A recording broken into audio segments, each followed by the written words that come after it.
So happy Father's Day to all the dads out there that might listen to this on Father's Day or past Father's Day. Happy Father's Day to you.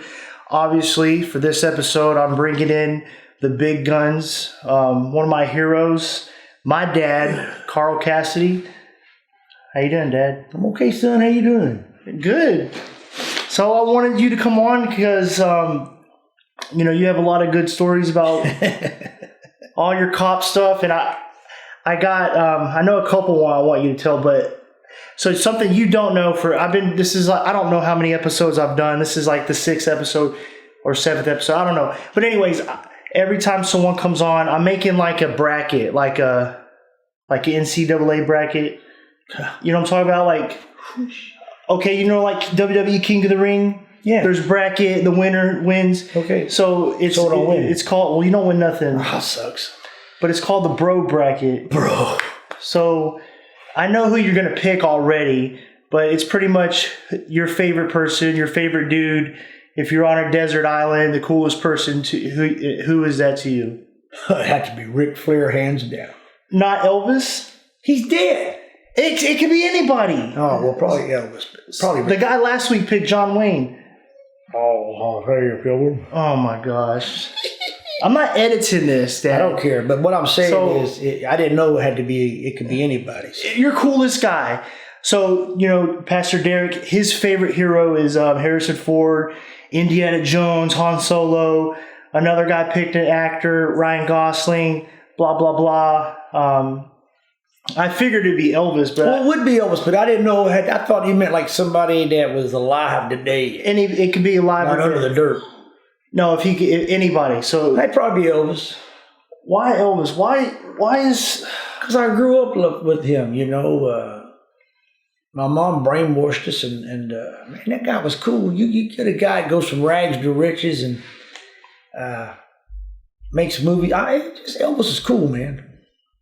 Why do you think I impersonate him? Oh, man. I wasn't going to ask this, but I was just thinking about it. Here we go. Okay, look. Oh, they're playing Shark. I got to tell them to turn it down. Hey, did you know that I got picked on, right, in school? You said. Did you ever think that, like, crap, maybe this Elvis thing is jacking my son up? No, because I never knew about it. But, everybody's got a passion. That's like if Luke coming right now and says, Dad, quit making videos, people are laughing at me. But he told you about it. Y'all never said nothing to me. I wasn't to throw you under the bus. This is somebody that looked at Ninja Turtles in the sewer. Well, Dad, through this podcast and through this YouTube thing I've been doing for 2 years, I think about how I got my personality and my humor, and a lot of that was through your crazy self. Well, my dad, God bless his soul, may he rest in peace. My dad was a people person, and my dad never met a stranger. And we was a dad. Me and my brother Andy's the same way, man. You walk into a Walmart and just pick up a conversation with somebody, and you feel like you know them all your life, and that's not a bad thing. If more of the people in the world was like that, we'd have less problems. My opinion. So, how did you get into law enforcement? I was a military police officer for a little while. When I got hurt on my tank, the military police picked me up. And when I first went in the military, I wanted to be a cop. They told me, no, you got to do this, blah, blah, blah. So I went around the barn. Anyway, I was on the M1 tank in Germany, and I got my leg busted up. And long story short, I couldn't be on my tank, so the military police picked me up. So I started working the gate and really got into it and, asked questions about this and that. And they said, hey, come out and ride with us. And then I started riding with them. And then the sergeant got me by the collar one night, and he goes, we got college courses. You're going to get your butt in there. So I started taking college courses, and they made me $25. And I'm thankful that they did, and they thought I had the potential to be a cop. And I was the only gate guard, so to speak, that they actually took on patrol and actually took me out and had a clear room and work traffic. And man, I wanted to do it when I first got out, but I thought I'd be a truck driver. It was fun. Did you go when you went to the military, did you think about being an MP? A military? Yeah, I was an actual, I was one of the only guys that actually carried a weapon and they gave me a badge, and I had I mean, I got a nice letter somewhere where they gave me a letter of recognition, but I don't know. I was close as you can get. I had the title, but I didn't have what they call an MOS. An MOS is what the number is like. Military police is a 95 Bravo. Tank driver is 19 Echo. You know, the Army labels people, and it's all changed now because, gosh, I've been out, oh my God, since 84. So, but anyway, like, so I never had the 95 Bravo actual, but I got the MP signal on my hat because I did it for a year and a half. I worked undercover narcotics for a year. In the military? I sure did. Wait a minute, I didn't know that. I didn't tell a lot of people. Wait a minute. You worked undercover? Yes, sir. In the military? Yes, sir. With the warrant officers was the like the CID, and what the deal was, I'd find out who's bringing in hash and how they're doing it. One example, they was having a lot of hash come in, so I was going through the room one night and I saw this guy. What is hash? It's a form of marijuana, but it's a little more. Is it strong marijuana? Yeah, you can say that. Hash. I'm not sure, but to be honest with you, and I should know because I was a cop doing drug enforcement, but let's just say it's a stronger type of marijuana. Anyway, I'm on CQ, which is, you know, you have to watch the fire lanes. And I swear to God, I walk in this guy's room and he's laying there in a cowboy hat in his underwear, with a Coke can in his hand and some hash in his hand. And I say, man, how'd you get that? Oh, dude, we bring in our underwear. And they was cutting holes in their underwear and I swear. So we brought the dog out. Had a little beagle dog named Bo or somebody. And if he sit down on you, cancel Christmas. So they saw the dog at the gate and they'd go back around. They just throw it. And I picked up 96 pieces of hash one night right there by the gate. Because they didn't want to get caught because they knew the dog was at the gate. Now, you can't run a dog on a person, but, you know, back in them days in military, you don't have a whole lot of rights as a military because Uncle Sam's got you. So how long after you was out of the military was you a cop, until you was a cop? Well, I got out in 84, and I bounced around. I worked for McDonald's for a while, and I was going to be a manager for them. I was manufacturing management training, and, man, I like, good God Almighty, no, I can't do this. And then I went to truck driving school, and you guys were real little, so it broke my heart. Mom brought you guys to the truck stop one time, and I knew I had to leave, and I think Travis was, don't go. And I don't know, 6 months on the road. I don't think Travis was born when you was a truck driver, was he? You know, you're right. It might have been you crying. Hey, don't do that because they would pick up on the mic, the noise. No, well, and I think it might have been you. But anyhow, I don't know. I just didn't like it as much as I thought it would, so came back and bounced around, and back in 1990, I went to work for this security company called Southern Security, and we were living in Waco, and we got attached to the Waco Police Department, and I got in there knowing some people because I was in charge of the crew, and we was doing what they call a run through. Then Waco would go one side, we'd be up here waiting to catch them, and they'd run them to us, or vice versa. And Waco cop one night told my team, they called us the A-team. And I'm not kidding you. I had 4 guys and we knew exactly what we was doing in the projects. And I'm not going to get into that. Oh, we're going to get into that. Yeah, well, it was the project. So anyway. We're going to talk about that. Yeah, I got a good story about that. I got a real good story about the project. But anyway, and that guy says, man, you guys might as well be cops. You're doing the same thing we was. So we went and got... Back in them days, you had to go to a police department and get a letter saying they recommend you. And I went and begged and got one. And I went to the McLennan County MCC. And I went to and I had 30 college hours already, thank the lieutenant over there in Germany. And went to police academy, and poof, next is history. Retired chief of police. They can't see you. This is a podcast. I don't care. No, they can't. I'm just kidding.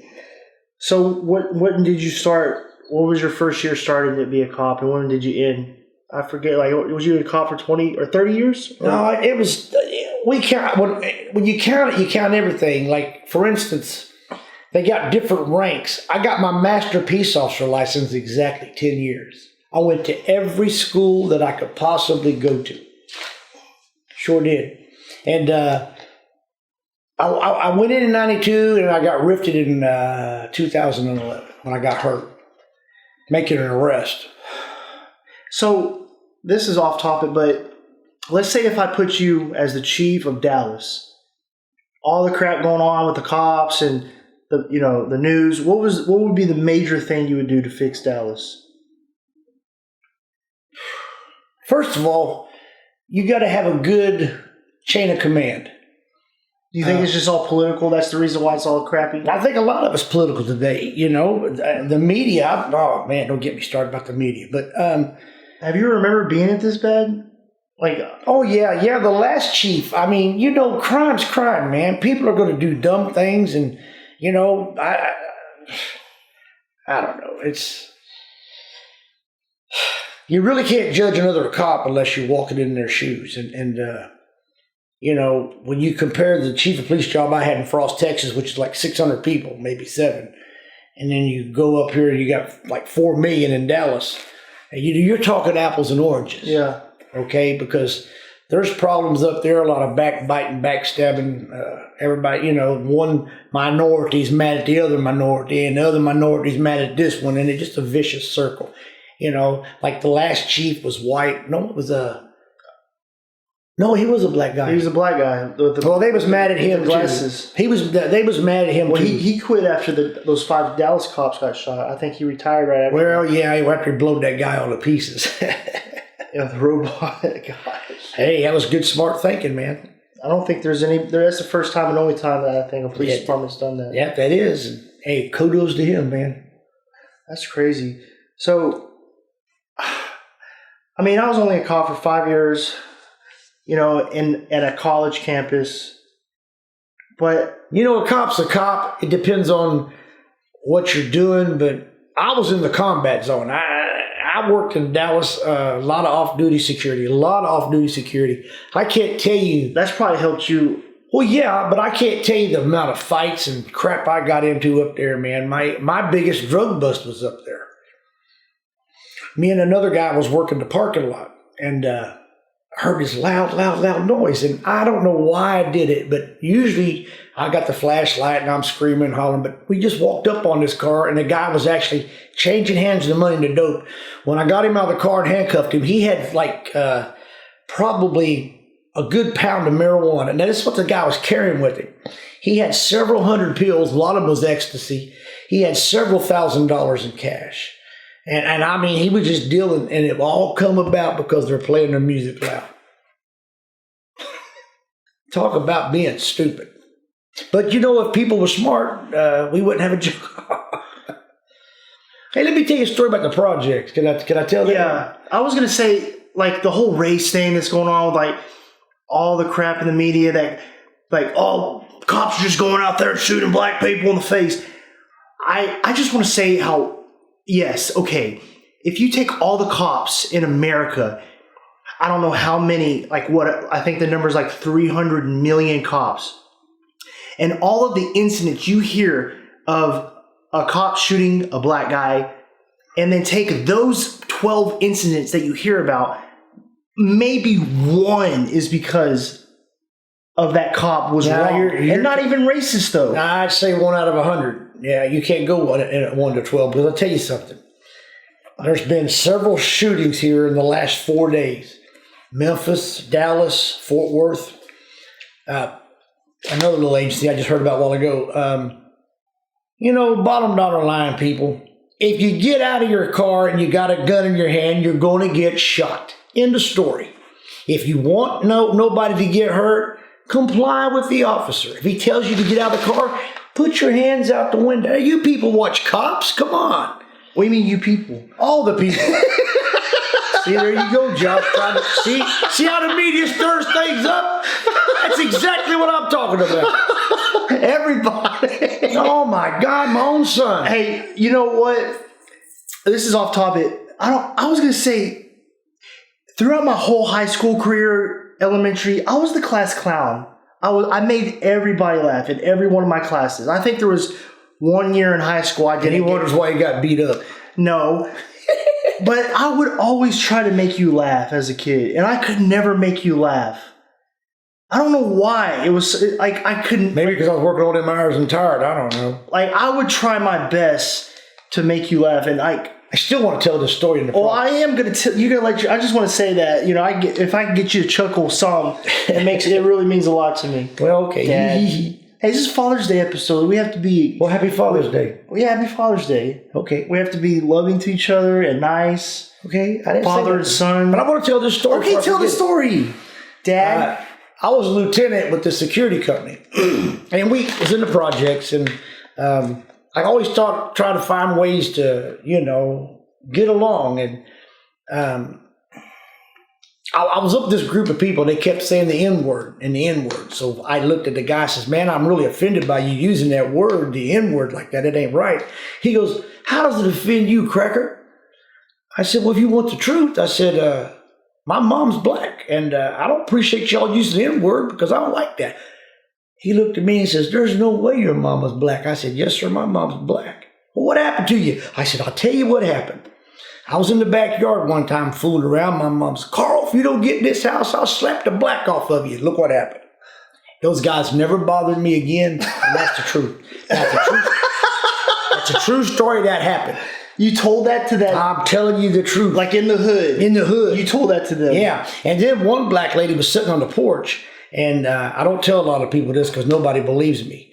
But I've got a picture in my wallet of when I had really, really long hair and my beard. And we were talking about wrestling, this lady.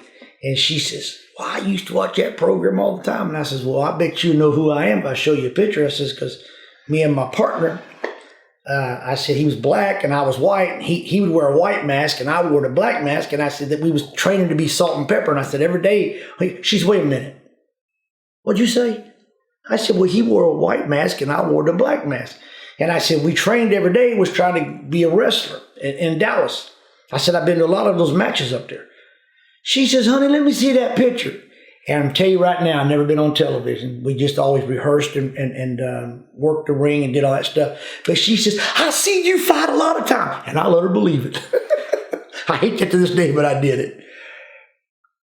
Is that with you and Dave? No, there's a guy when I would use a real little kid. I was working maintenance up there, and my assistant guy that I helped him was. You worked maintenance? Yeah, at McDonald's. Apartment maintenance.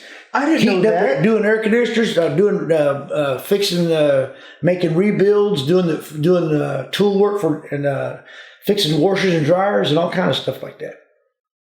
Which reminds me of another story. Wait a minute, I didn't know you worked maintenance. Yeah, remember the story I told you about? We had the air conditioners on the roof, and the one guy had a little dog named Spuds, and he was supposed to hold the ladder for us. So me and the guy, and I can't call the gentleman's name, but we was up on the roof putting Freon in there, and looked down, and this guy's gone. And I said, hey, buddy, what happened to him? He goes, I don't know. So the guy come back, the tea glass in his hand. I said, where you been? He looked us up straight in the eyes and says, I had to get Spud some tea. That old guy threw a wrench at him. Hey, that's a true story. That's another true story. Oh my gosh. I've had an interesting life. I've done some things, been places, and done things that only people dream about. One of my favorite stories is crap. It's not crap. Is the drug dog. That wasn't the drug. Now, I swear these are true stories. They're true stories. I swear. I'm swearing to you. You want me to tell that story? Yeah. Because it's so stupid. I can't believe it's a true story. We was. You're a chief of police. Yeah, I'm a chief of police. My deputy associate was Todd Hinkle, and we were watching the anhydrous ammonia tanks and the tank farm, and caught a guy out there jacking around, and him and his girlfriend. What would they do with the tanks? They would steal the gas. They steal anhydrous ammonia. They use it to make methamphetamine. Yeah. But anyway, this guy was just kind of really in the wrong place at the wrong time. And we kind of chased him down this dirt road. And we could smell marijuana. And we kept asking, where's the marijuana? Oh, I ain't got none. Well, we're standing there talking, and we're getting a consent to search the car, trying to get this guy to give us the consent to search the car. And this dog, I swear to God, comes out of nowhere. He comes up to me, rubs up on me, and I started petting him. And I told Todd, I said, hey, watch this. I said, hey, here's the deal, man. The dog's here now. We're going to put the dog in your car if you don't tell me where the dope is, because we can smell it. And we don't have to have a warrant. We got probable cause. And I'm going to put this dog in there, and he's pretty rough, and he's going to tear your car up. So you can either tell me or I'm going to put him in there. And I swear to God, the guy reaches over here and he hands me like probably maybe a half an ounce or an ounce of marijuana. He goes, that's all I got. So we're sitting there, we got him handcuffed, and the dog kept, I said, get out of here. And I kicked at the dog. He goes, hey man, you're here. I said, ain't my dog. I don't know where he comes from. Oh my God. And the guy goes, you guys are sorry, man. And we use that as I don't know. It's called playing poker with these people. Did you write that in the report? No. No. Stray dogs came up to my person. No, we didn't put that in the report. You just said I had problems. And to tell you the truth, I'll tell you another story. Same does anhydrous ammonia. Call came in, suspicious vehicle out the tank farm. So we went out there, and sure enough, one mud hole, and they're stuck in it. And that's a God's truth. So where I was working there, everybody in the world had a scanner. And we're saying, well, we got a red car out here looking for 2 suspects possibly. And I tell you, no more than got off the radio and got a phone call. Hey, they're running. They called the sheriff department, said there's 2 guys muddy walking down, I don't know the name of the road, but it's back towards Main Street. Well, anywhere. So I went tooling down there, and I come up on them, and I rolled the window down. I said, hey, man, you guys got a car? Yeah, we got stuck up there. We don't know what happened. I said, well, get back in. I got to take you back up there. And I got their IDs. And one of the guys come back 1099, which means he's wanted. So I knew we had him. And he must have had been through the ringer a time or two, because I started asking him questions. He goes, I'm going to talk to you. I ain't telling you a blanking thing. I said, okay. Well, by that time, we got him back to the office, which was out there at the anhydrous ammonia tanks. And the other guy, he looks like he's about to have a baby, man. I mean, he's just scared to death. And he goes, man, I didn't do nothing like that. So, okay. So Rufus was the guy that run the place. And he goes, hey, Carl, we found 2 tanks out here, and they're filled up, and they've been hid back in there. So I knew this old guy was green as grass. I told Todd, I said, hey, watch this. So I set him down. I said, I'll tell you what I'm going to do, man. If you told me the truth, right? We read him his rights now. I don't want to misunderstand nothing. His rights was read to him. He was advised of his constitutional rights. And we told the guy, look, we got the CSI people coming out here, and we're going to fingerprint them tanks. And I said, after we get your fingerprints and we match your fingerprints on there, I said, you're going to get the whole truckload, which, fooling with the tanks, the anhydrous ammonia. I said, you're looking at 2 or 3 felonies. And the guy goes, well, you'll help me out? And I said, yeah, we'll help you out. He goes, well, that tank over there is mine. That's his. Gosh. You couldn't have fingerprinted that crap if you wanted to, because the anhydrous ammonia, when it's up like that, it freezes real fast, and it's like mildew or dew being on a. You couldn't have got fingerprints off of it, but he believed it, and that's all that mattered. I remember picking me up in the police car. Yeah, and that was like the coolest. That was the coolest day. I felt like it was awesome. But then I got older, and I was a cop, and I remember how filthy those back seats are. People crapping on them. And that's where I didn't have that kind of problem. I was thinking about that the other day. I learned a valuable lesson about that, man, not checking your back seat. But anyway, that's another story. What is the scariest moment you've had being a cop? Actually, have you had a couple, I'm sure? Yeah, but this one's a security guard moment. I was in the police academy, and down in Whataburger, oh yeah! Oh my God! We had my next door neighbor where we lived at was a Waco police officer. I'm not going to call his name. In Hewitt? Yeah, in Hewitt. He was a Waco police officer. You need a drink or something? No, I got one right here. Anyway, we were working security at Whataburger. Actually, we was down. You and him were working together? No. We were working. My team was working security. I had 2 at Whataburger, and I had 4 in the projects. Scott was on patrol. Daggone it. He was on patrol that night. Anyway, I get a call. Shots fired. So we went running up to Waterburger. You're a cop now, though. No, I'm security, but I'm in the academy. But you get to carry a gun, though. Well, either way, the armed security where we was yeah, at. that's what I'm asking. Yeah. So when I got to the scene, it was before anybody else got there. I got EMS en route. I have a guy that's also a trained medic, a certified medic, in the car holding this guy's head together. And we're trying to secure the scene because we found a shell casing. So my thought was we had to control the scene, get everybody back. Well, this was right around the Rodney King era that was going on. And God help us, it was in a black neighborhood. And the black people started getting a little irate and getting a little wissy. And then finally, we're standing there. And I'm not lying to you. There must have been 300, 400. 400? That's a lot. No, I'm telling you right now, we were surrounded. And they kept saying, you're going to give me my homeboy, I'm taking him. I said, man, look, this is a crime scene, back up.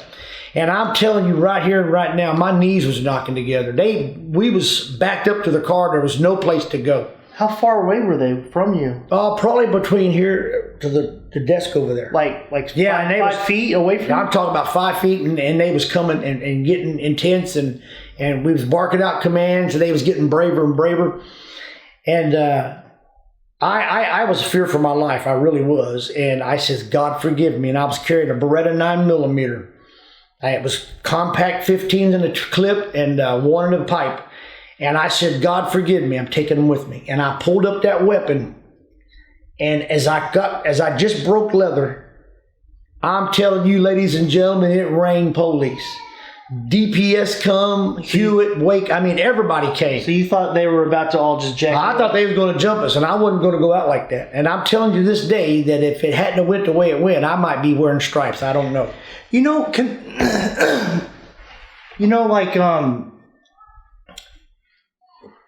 The riots, right? You got all of the people. You got the line of cops, right? You see on the news, yeah. cop, and they're all holding a barricade. And then you got all the people like yelling and screaming and throwing crap.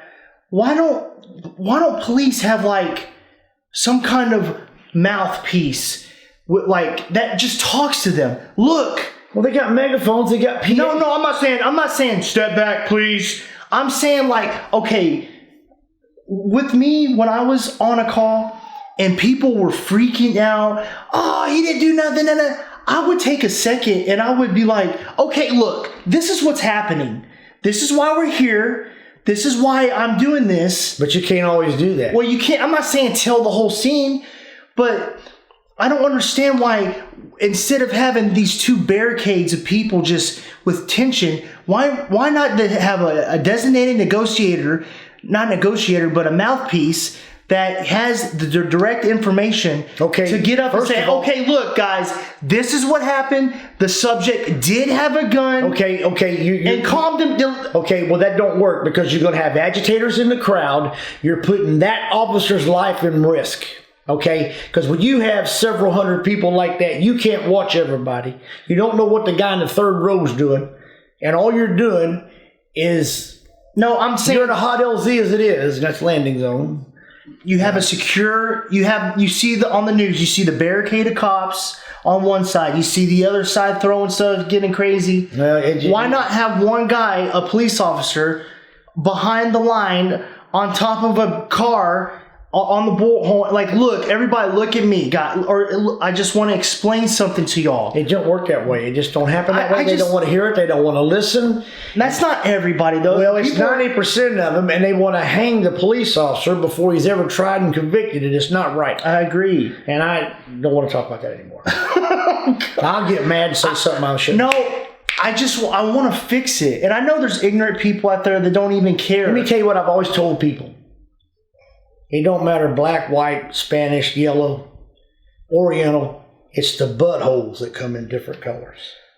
I've seen educated black people that was as intelligent as you are. I've seen white people. I've seen Spanish people. Man, it's all about education, folks. If you don't have the knowledge, you don't know what the heck you're talking about. Excuse me. I don't care. I'll just put it like a duck quack. But all I'm saying is it's about education. If you're not educated, you ain't gonna know what you're doing. Well, I think that's a big part of it. One time I pulled this guy over, tinted windows. I couldn't even see in the car. I pulled him over, blinker or stop sign or something, I don't remember. I pulled him over. I walk up to the car. He rolls the windows down. Man, you pulled me over because I'm black. I'm like, dude, your windows are tinted. I can't even see inside the car. You ran a stop sign. Did you run a stop sign? Yes, that's why I pulled you over. Oh. I can't see through your tinted black windows. It's probably illegal anyways, but I didn't have the little gauge. Tint meter. You have to have a tint meter. I didn't have that or whatever. But I mean, I want to fix things. And, I think communication is breaking down with everybody where people can't even just have conversations with people. They're so fired up and angry. No one can just sit down and just speak to someone like, look, this is what happened. Do you agree? Just walk it out. I think that they should have mandatory write-outs with police officers, like when you hit 16 or 18 in high school. I'll tell you the answer to this. When you graduate high school, if you're not going to college, you should go straight into the military and spend 2 years, and I guarantee you'll come out with a different attitude. Guarantee you. Germany does it. Israel. Yeah, a couple other countries do it. They don't have nearly the problems we got. Okay, and that's one of the ways to fix it. And I'm sorry, but that's just the way it is. And I'm not throwing rocks here at people, but, a black guy can shoot a white cop like down in Houston. And I didn't see one person out there holding up a sign and wanting equal justice and demanding things.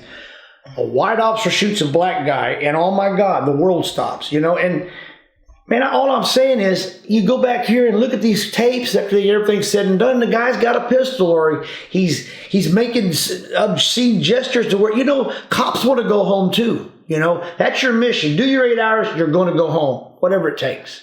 And if that offends people, sorry about your luck.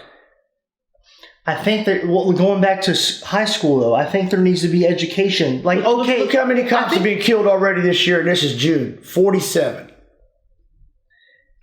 Now, not all of them by gunfire, but I know, but I'm saying if you just start, I don't know if there's like a program to get your driver's license. You have to have simple directions of what to do, right? Didn't Trinity say that or something like that? Well, they're trying to implement that now in class, and I think that's a help, but it's far from being fixed. Well, because these young kids today, and I'm not just saying it's black kids, because I've seen Spanish boys and I've seen white boys. It's the youth. They feel like, they're invincible and blah, blah, blah. Every dude. Some people don't want to listen. And ladies too. Sorry. Because I'll tell you another story. One night I was working radar during frost. And I'd stopped several cars, and they was all going to this Baptist youth meeting somewhere in Whitney. And I guess just about 2:05 in the morning, I stopped this car, and there's probably 5 or 6 young black men in there. And as soon as I lit the car up and they stopped, every one of them kids put their hands on the ceiling. Well, that's a red light, folks. So I'm thinking to myself, what's going on? And the class I went to, the Highway Patrol taught us how to walk up on a vehicle with your weapon behind your thigh, and nobody knows what you're doing. So I walk up there, and I've got my weapon behind my thigh, and I look in the car, and I says, fellas, what are y'all doing? He says, sir, you need my license and insurance? And I said, well, yeah. And he goes, I'm taking this left hand, and I'm going to the wallet right here, and I want you to watch. And I put the flash. I said, wait a minute, man. What's going on? He said, sir, we're from Houston. He said, down there, they will shoot you. God. He said, we don't want no trouble. We're going to... And I'm going to tell you something, ladies and gentlemen. That was so funny. I let that young man go down the road, and I didn't write him a ticket. And that's the truth. See, someone would listen to that and go, earlier when you said, okay, when you get pulled over, put your hands out the window and comply. And then you said, okay, yes. I pulled them over and all of them. But they was honest. They were honest. They was telling me what. But what I'm saying, when they was in compliance the whole way. You said that was a red flag to you when they did because it's not something that people ever do. So till you get in there, and that's what you call investigating it. And the young man told me what was going on. They were all, there wasn't nothing going on in the car. There wasn't nothing. They was going he said, sir, we're going over here. Insurance was good, had a valid driver license. I let the young man go. He was yes, sir, no, sir. One of the politest people I ever pulled over. And that goes a long way. It always went a long way with me, It was funny to me because you just don't see that kind of stuff, so I let them go. I don't think I ever told you this. You know how I would pull over a car? Like I would pull them over, right? And then, but I would get out of the car. I would have my light shining, and then I would do this like loop around. I would run to the back of the trunk and circle around the back of my car, so they would lose sight of me, and then I would sneak up on the right side of the car. I did that almost everything. Well, I did that some, but because if you treat it like it's like crap is already hitting the fan. Because the main reason I did that was to keep myself not lax and late, because you training is good. Training don't hurt nothing. You get in the man. I know you missed. I missed it bad. But what you want to talk about? Well, let's change it up. These people don't hear about cop stuff all night long. Well, you don't know. Well, call us at 1-800. Yeah. What do you want to talk about? We'll take your call. Wrestling. Well, what about wrestling? No, man, I don't want to do all that. You don't talk to them. Talk to me. Who cares what they want? What you doing for Father's Day? Nothing. Going to church? Well, I think that. Well, yeah, I'm going to church Sunday. I think that. I was going to go to your mom went down yonder, so. Well, you come with us now. No, wait a minute. No. Well, your mom says she's coming. Well, I got to go to church Sunday now. I just remember she's coming back Sunday. So. You heard it here, guys. He'll be there. Here Sunday. I go. Well, are we? Mom just sent a text actually saying that we might go down tomorrow to Killeen. Well, I got a show in the morning, and I won't be home till 1 o'clock. I'll have to take a shower by the time I get back. It's going to be 96 degrees tomorrow, and I'm sure they'll want me to wear a costume, and for what they're paying me, I'll have to do it. So that's what that is. I have to come back and take a shower. I thought you wasn't going to cut your. I thought you was going to grow your beard out again. No, I'm going to ride this Elvis pony again, and I'm doing the older Elvis. No more hair dye for me, ladies and gentlemen. I saw the article. I saved it, but I couldn't find it. That there's a conspiracy theory that Elvis is alive today. Well, let me tell you about that, okay? I heard that probably for 20-something years.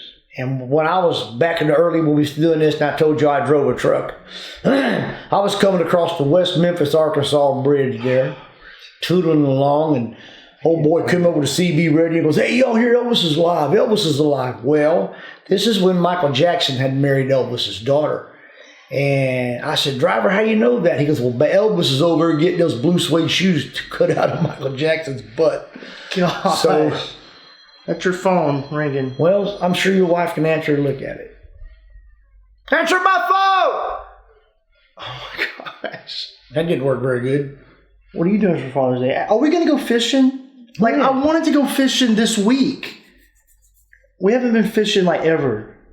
Maybe Sunday morning. No, I don't want to go fish over there. That's not, there ain't nothing in there. We'll work on that. We should go to early in the morning. We should go to Red Oak. Like, seriously, like in the next, yeah, if it get too hot, I can't be outside. Well, the next couple. Now. Like, not, like maybe Sunday evening. Like at 6 or so, or 7, I don't know. All right, but you go to bed like at 4 p.m., don't you? No. I'm on some new kind of medicine, which we won't discuss. They don't know that. They don't need to know that. Well, my post-traumatic stress, and they got me some stuff that helps me. You want to say anything else? Try to do some research on post-traumatic stress, people, because a lot of people got it and don't even know they have it. I was okay until I retired. I handled all my stuff. I was strong. You're still strong. Then I rolled up on something and it just made my cheese slide right off the cracker. I didn't even laugh you said that. Gosh. I got good sayings. Yeah, you have some weird ones. You know, is what. Man, I want to tell one story, but oh my gosh. See, you're going to embarrass me. I'm not going to say it. The story with Florida Grandpa, Denny's. Oh, God, no, don't tell that. Oh, my gosh. God. Yeah, that's my first encounter with PTSD for me. How about that? I don't have to say it. I don't know why we didn't go to jail that night. And my dad. You want to say the story? Nah, I'm not going to say it all because it's bad. I made a bad decision. Real bad decision. As a matter of fact, my wife wouldn't talk to me for a week over that. She was mad at my daddy, too. First time she's ever mad at my daddy. Man, Well, we ain't going to get into it, but I'll tell you right now, Jack Daniels is with us, and that's all I'm going to say about that. like I'll say a clean version of the story. No, don't say it at all, son. That's something needs to stay in the family. Oh my God. Okay. Oh, that was terrible that night. If I could relive that one, that's something I'd do over again if I could fix that one. Yeah, me too. I want. Oh my gosh, man! My dad throwing food across the floor. No, we can't say. We have to stop the story then. We can't just say little bits and pieces. Okay. It's not that bad. It was the part. It was so bad. That part was bad, but the thing about it is just say it. Well, just say the story. I'm not going to say the whole story, but one part of the story was I won't say what. we went to pay for the food, and I guess the waitress was tired of my dad, and I was trying to calm him down. I really was, but what the problem was is Jack Daniels. Well, yeah, that, but she started mouthing, and the cook comes out with a spatula, and he starts making sort of kind of insinuating comments to my father. Now, I don't know about y'all, but ain't nobody gonna run over my dad. And instead of my wisdom talking, Jack Daniels started talking, and Jackie was talking on that. I said, let me tell you something. I'm a police officer. I said, don't you ever. And he's like, he said something about, oh, that a badge don't mean crap here in Florida. And boys, that was the worst thing he could have said to me. I lit into him like a whirlwind. And then that little light came on and says, we better get the heck up out of here before we go to jail. And we got out of there. That's all I'm going to say about that. Okay, that's all we'll say about that. Yeah. Hey, what's your favorite movie? You watch a million movies, but if you had If I could rank them top 5, probably Field of Dreams is number 1. And then my dad's a little kid. He'll have a movie and he'll watch that sucker 2 times a day for like a month. He just got off the Fantastic Four, the terrible Fantastic Four with the Silver Surfer, the worst movie of all time. And now he's watching The Lone Ranger with Johnny Depp and whoever the other guy is every day, the same movie. So your top 5 movies. Number 1 is Field of Dreams. Field of Dreams and Josie Wells, because Daddy liked it, and Mountain Men. I've never seen Mountain Men. Oh my God. Oh my God. We should watch that together. I've never seen it. It's a good movie. And then there's so many. But What? I don't want to start boo-hooing up in here. But there's a movie called We Were Soldiers, and it was about Vietnam. And I have to watch it every time it comes on. Now, I wasn't in Vietnam. I went in 75 and it was over. But they taught us Vietnam basic training. But we had kin that was over there. And one in particular was shot out of a Huey, and he was in the 1st Cavalry. And he wears a bag to this day. And a colostomy bag. And I went in the military to the Cav because of him. And really? Yeah, that's why I chose that route. But there's just something about that movie that, and I can't, Black Hawk Down, I can't watch those anymore because they just mess you up so bad. Yeah, I don't want to. It just, and there's some cop movies I can't watch, and now I'm to the point where I don't like people coming up behind me, and I don't like loud noises, and I'm always grabbing my hip. Golly, that scared me. I'm always grabbing at my hip, and I do carry a gun still, but I don't have the PSD where I want to shoot somebody or I cry like a little girl. That's the worst one. I just soon put my fist through the wall and get it over with.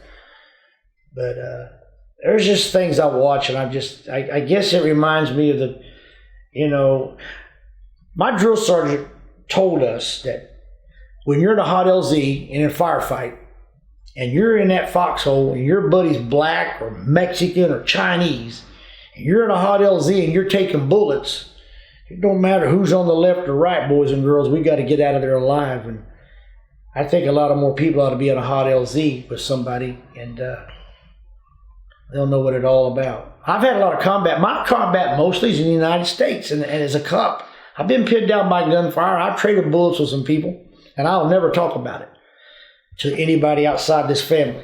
But it's a hard lump to swallow when you trade bullets with somebody and the kid's 12 years old and you don't know it. He was shooting at you? Yeah, he shot at me in Waco, Texas. Like you drove up there and he just started shooting? No, he was... How do you know he was 12? He was a young kid? Because the people at the projects told me about it. Oh, later? Yeah. So what was the call? What happened? It really wasn't a call. All night, back in them days, I was running about 260, 270. Weight? Yeah, I was a big old boy. And they kept calling me, you fat motherfucker. And anyway... Yeah. So anyway... I got tired of hearing it. And I want to shoot you. So I grabbed my hat and I said, shoot me. And that little son of a buck put off a couple rounds in my direction. Wait a minute. Now, get this. Wait a minute. We're probably about 150 yards apart. I saw the flash. And he took a couple shots at me and I, bang, bang, shot back.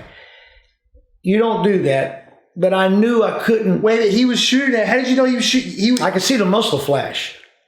And we had the conversation, yelled at each other. I said, well, shoot me. And by God, he shot at me. Oh my God. So I knew I had a clear backdrop, which means when you pull the trigger, you better know where that bullet's going.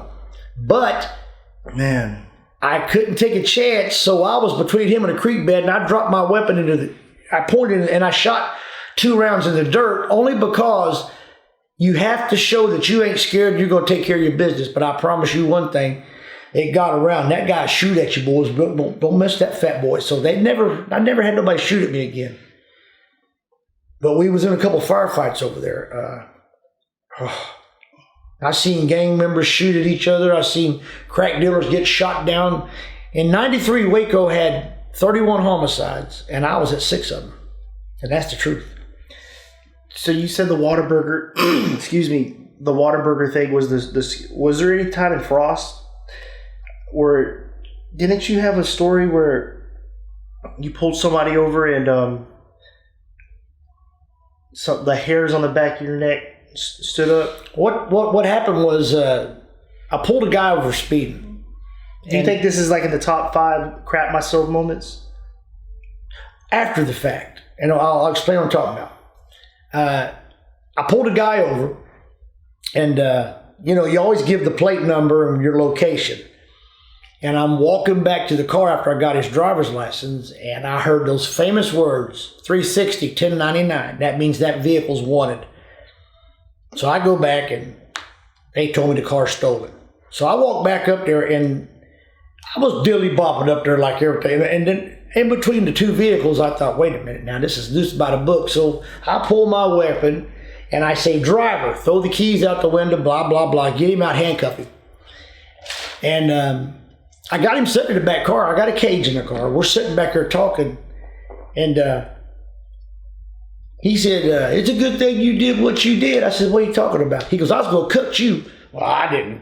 Well, when I went up there to do an inventory of the car, he had a Bible in there, and there was a butcher knife in there that long. About 12 inches? Yeah. And I heard them words, I was going to cut you. And man, I'm going to tell y'all folks, had to make the pucker factor real tight.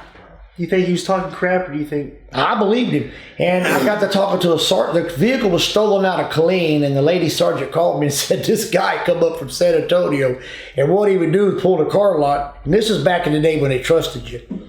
He'd ask to test drive a vehicle and leave the stolen car he just had and take that car and go till the gas run out of it.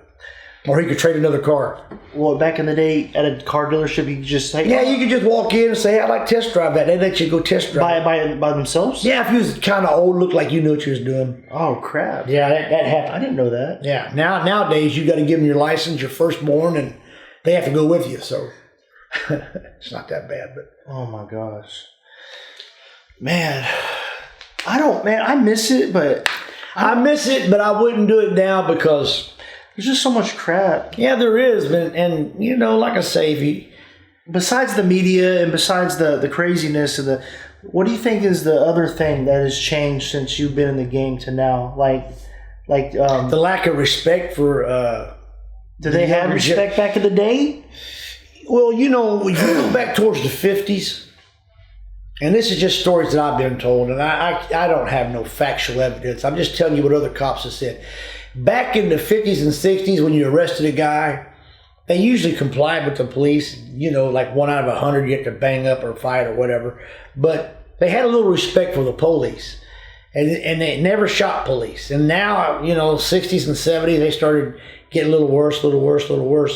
And back in the early 60s and 70s, if you shot a cop, they'd beat your butt in jail. And now the only time they really get you is if you're a child molester. That's why they have to put them in segregation. You can't put them in general population. I thought we wasn't going to talk about cop stuff anymore. Okay, quit it then. You keep bringing it up. Because that's just... See him, he don't know what he's doing. That's something... We were both cops. Your little baby boy, your favorite son, me, over Travis. Well, first of all, you're not that little. Hey, I didn't have surgery like you did. I've had so many surgeries, I could write a book on it. How did you mess up your knees again? Like, you said you wrecked a tank or something? No, my right knee, I got it. Or was it a car accident? No, I was in a car wreck, but that was after I got hurt. That finished it off probably. But I was in a tank, and I got it pinned against the thing with the 105 shell, and it was messed up, swollen. And then I was home on leave, and me and my dad... once again, I was not a cop, but I was in a place where I shouldn't have been, and I called my dad to come and get me. And the funny thing about it was Dad had a battery in the floorboard. So I got the battery between my feet so, the acid don't spill over. And some guy pulled out in front of us, and I mean, bam! And my knee went up to the dashboard. Oh, my God. And I mean, it probably tore everything loose. And I don't know, I heard stories, and the ambulance comes, and I say, hey, how much it cost me to go to the hospital in this ambulance? He said $850. I said, yeah, I'll take a cab. Golly. Truth. What is the best memory of Grandpa you have? God, there's so many. I guess my best times with Dad was playing poker. Not checkers or... Well, checkers, but Dad loved to play cards. Ain't no ifs, ands, about it. Probably one of the funniest stories is that time we all went to Richard's, and Dad was passed out in the chair sleeping, and Richard was dancing around. And the song called Burning Down the House, and my brother Richard. Oh, my God. I mean, he's doing this war hoop around Dad, and Dad didn't even move. Had his hearing aids out.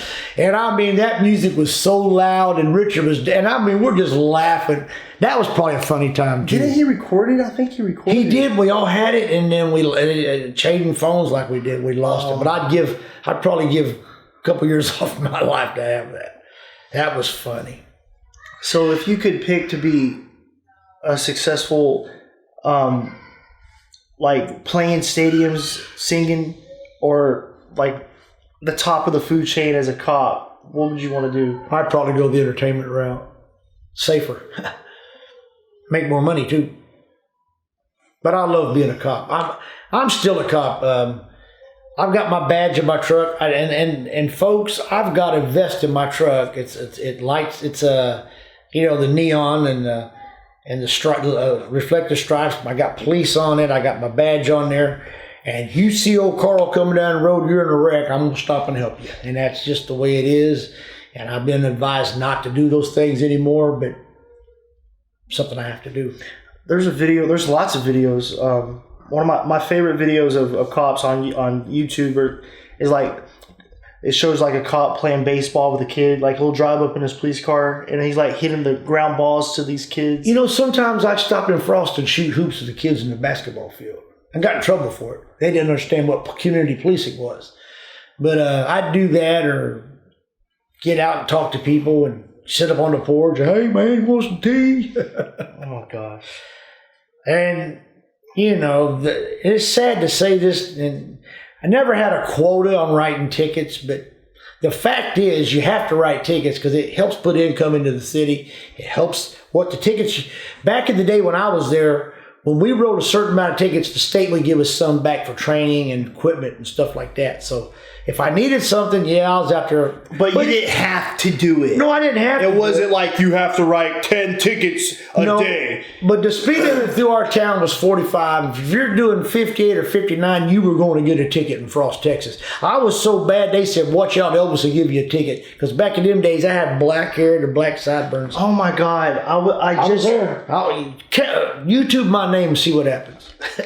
I was playing video games with a guy last night, And he's like, "Hey man, where you from?" I'm like, "Oh, I'm from Waxahachie."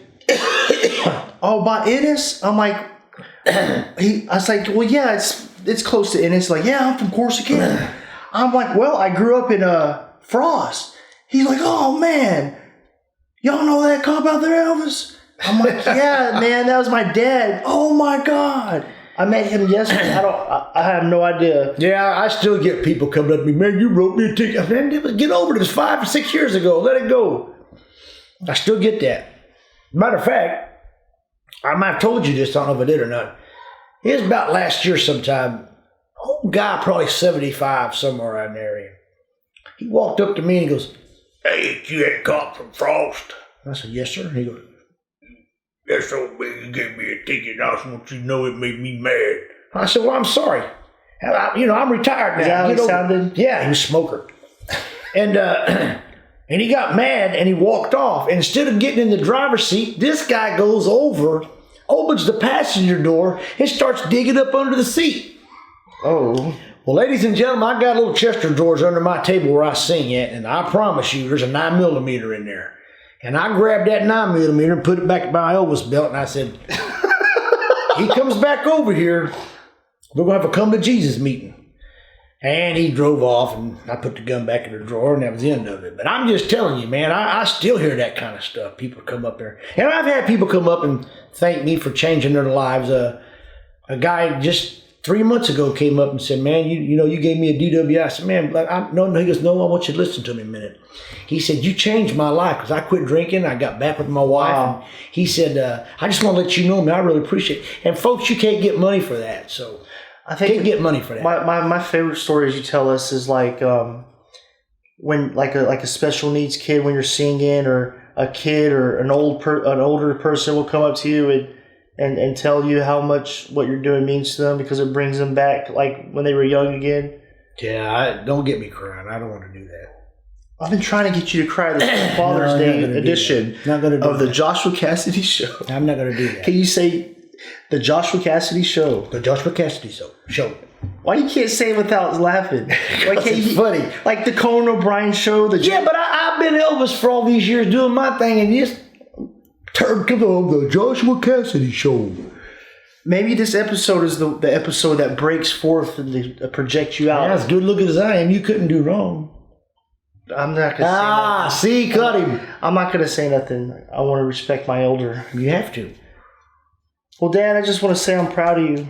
I know you're probably but no, I've been told I should write a book. I wouldn't want your mom to read it, but I should write a book.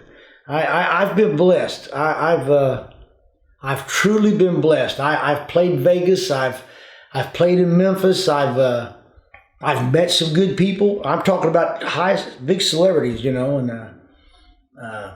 I've been blessed. I'd like to do some things different. I like to change some things, but you're going to hear this for the first time. I got a good woman, and she keeps me in check. So I got good kids. They kind of keep great me in kids, check. Amazing kids. No, you're good kids. I wouldn't start patting myself on the back and get your arm broke. Well, what about your Luke? He's okay. He's starting to be a terrorist. Wow, that's awful. He's got them terrible twos, folks. No, he's not. Yes, he does. A while ago, he took my phone, took his hand, put it in my tea glass, and shook it all over my phone. Oh, he cut that off. No, I'm looking at the time. Oh, well, we got to go. We don't have to go. We can talk forever. Well, you just said you're trying to wind it up. I seen the... No, I don't care. I'll talk forever. No, I was just saying, but I don't care about this but for real, I want you to know, like... I'll say this. I made as many of their games as I could, and I'm going to tell you one story on him. I cut my work short one night. He was playing in Rice. And, God, he's been out of high school. How long you been out of high school? 2005, I graduated. Was your junior year? That was my senior year. This kid put a hit on a guy they talk about to this day. I mean, it's like the kid caught the ball and Josh like, BAM! I mean... I can't say what I want to say, but he knocked this boy's dog in the dirt. Let's put it that way. And they talk about that hit to this day. It was one of the most amazing hits for high school that I ever seen in my life. It was. I was proud. That was my boy. Yeah, I think that was like the only thing I did that year. Yeah. I was Of course, your outside. brother got a couple touchdowns. Yeah, well, whatever. They don't talk about those touchdowns, do they? No, they don't. They talk about that hit. I was an outside linebacker. The quarterback and the running back rolled out into my direction. And so once they rolled out, I took off running to the running back. Right when the quarterback threw the ball, I was already in the air. And right when he caught it, that's when the contact hit. Oh, my God. It was crazy. That hit was so hard, folks, and it hurt me in the stands. Okay, right after that play, though, I think it was fourth down. I was so jacked up that we were on offense, and I still lined up in my outside linebacker defensive position. But on offense, I was a receiver. So I was I don't know if the refs didn't see, or maybe I was in a proper, I don't know. But I was still in my defensive position, but we had the ball on offense, but I guess it got away with it. It's a 1A football team, so we played offense and defense and kickoff and punt. We did everything. But the next play, we had the ball, and I was in my way back here off. It was ridiculous. Hey, pause it just for a second. Yeah, look who decided to join us, the little terrorist. Hey, Luke. Say hi. Say hello. This is like the next generation Cassady. Say hi, buddy. Say, that's good. That's good. Okay, that's all we We're not going to have him being a cop. He's not going to be a singer. This kid's going to play baseball. That's right, buddy. Give me 5. Yeah, Give me 5. You're a team, Give me 5. buddy. Give me 5. Give me 5. Give me What are you 5. laughing at? Okay. Give me 5. Give me 5. Give me 5. Okay. Well, I really do want to say this because we are wrapping up. Unless you want to say something else? No, I've told all the lies. I mean, all the stories I can bear. But listen, I know that, we haven't seen eye to eye and this and that, but I really, truly want you to know that you're not done. You can still you still have the ability to do something. I don't want you to think that Oh, I know like I'm not done everything's in because the my back. next quest is probably, and I don't talk about this because I know me and Jesus got to, and I'm going to change this dramatically here for a second. I know me and Jesus got to have a come to Jesus meeting with him and then Come to him meeting. but I really think my next big project in the upcoming months is I want to do gospel. I actually want to sing in the gospel in the church because I tell you, I just feel that's the way I'm supposed to go. I think when you first do that, I think you're going to be electrocuted. I think it's going to jack you up so hard that it's going to speak to you in something that you never. Well, I always thought it had to be rock and roll or some big country guy, but I'm going to tell you something, folks. The way these new guys are going now, mercy me, my God, they're probably the cream of the crop right now. That's your favorite? Yeah, that's my favorite. It really is. I like Casting Crowns too. I've seen them a couple times in concert. But I mean, there's a big outlet for Christian music right now, man, and it's making a comeback, and I like to be a part of it. So it don't have to be Elvis as long as I'm singing. Ain't that right, Luke? Well, God definitely gifted you with the voice. I can't sing, that's for sure. Well, I don't know. Travis can't sing either. No, he can't. Where you going, buddy? I think this guy's going to be a little musician, though. Yeah, we got a keyboard upstairs on my guitar. And no, you can't have that. He gets up there and gets down with me, don't you, buddy? Okay. You want to say anything else? No, I just want to say that thank y'all for listening to me, and Well, it's my show. They listen to me. okay, thank you for listening to my son. You're my guest. Slap nuts over here. I'm gonna have to bleep you. I'm gonna put bleeps on you when you don't even cuss. Okay, see, it make me look bad, right? But I got good kids. I got 3 of them. Our daughter's the oldest, and Well, Shelly, you don't claim her though. I'm talking about kids. Oh, a real kid. She's a daughter-in-law. Ooh. I got 1 daughter and 2 kids. Now, if you want to claim her as a sister and be inbreded, that's your business. Oh my God. Yes, I said that.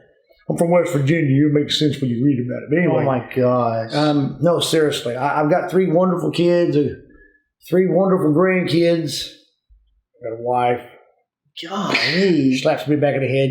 No, she's Whom he loves very much. I like her a little bit. She's okay for a white woman. No, I'm just kidding. That was my daddy's saying. That's my daddy's favorite saying. But anyway, seriously, I got a good family. I'm blessed, and I've gave them everything they need and wanted, and they never can say they did without. That, I mean, I worked 110 hours a week or better, and that's the truth, and nobody can debate. I was working since I was 14 years old, so now that I'm in my 60s, 61, I'm blessed. I got a beautiful home. I drive a nice vehicle. I got a little change in my pocket. Lights is on. And if you want it, you have to go earn it. And I'm not trying to be John Cena. It makes sense in the wrestling world. Nobody's going to give you nothing. You have to go out and get it, folks. And don't be scared. Don't be a guy that is supposed to just get by. Always try to be better than you was yesterday and leave the place better the way you found it. That's it for me. Anything to say, Luke? Well, I feel like I'm going to watch this in the future one day, and that's really going to help me. I love you, son. And I love you, Dad. it'll be all right. Ain't that right, buddy? You know, Josh says, why can't you treat me like this? The other day, he was sitting at the table, I grabbed his spoons and tried to feed him, and he wanted to hit me. Spoon, buddy. Yeah, I give this guy a grandson, and he's giving him money and feeding him every day. And Yeah. but What they don't understand is when you have kids, you have to work all the time. And then when you have the grandkids, you can spoil. He'll understand when he gets to be a grandpa. Hopefully. all right, guys, thank you for watching the Joshua Cassady Show. I can't say it. Cassady Show. Well, Dad, thanks for talking to me. I love you very much. And I love you too. Say, I love you. that's good. Say, it's a good show. Happy Father's Day, guys. Happy Father's Day, guys. Happy Father's Day. Happy Father Day, guys. God bless you. Remember, love your family. Love your neighbor, and blessed be the name of Jesus.